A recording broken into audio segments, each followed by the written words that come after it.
അങ്ങനെ ദേ ഇപ്പോൾ ഞങ്ങൾ സുൽത്താനെയൊക്കെ കയ്യിലെടുത്ത് അവൻ്റെ പുറത്ത് കയറാനുള്ള പ്ലാൻ തേടിക്കൊണ്ടിരിക്കുകയായിരുന്നു കേട്ടോ.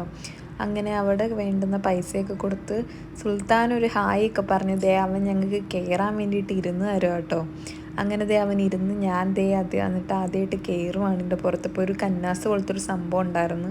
അപ്പോൾ അതിൽ ചവിട്ടി കയറി. പിന്നെ എൻ്റെ അനിയത്തിക്ക് കയറാനായിട്ട് ഞാൻ സ്ഥലമൊക്കെ കൊടുത്ത് ഞങ്ങളങ്ങനെ കയറി ഇരിക്കാനുള്ള വഴിയൊക്കെ. അപ്പോൾ പുറകിൽ നിന്ന് അവരെല്ലാവരും ഞങ്ങളെ കളിയാക്കുന്നുണ്ടായിരുന്നു, വീഴും വീഴും വീഴും എന്നൊക്കെ. അതൊന്നും മൈൻഡ് ചെയ്യാതെ ഞങ്ങൾ അവനെ സുൽത്താനെ മാത്രം വിശ്വസിച്ച് ഞങ്ങൾ ദേ അവൻ്റെ പുറത്ത് കയറിയിരുന്നു.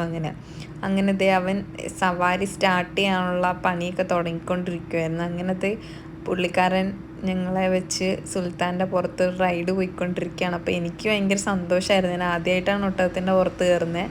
അപ്പോൾ എൻ്റെ അനിയത്തിക്ക് ഭയങ്കര പേടിയായിരുന്നു. പിന്നെ ആദ്യമേ ഉള്ളൊരു പ്രശ്നമുള്ളായിരുന്നു. പിന്നെ ഞങ്ങൾ എൻജോയ് ചെയ്ത് അങ്ങ് നടക്കുമായിരുന്നു കേട്ടോ.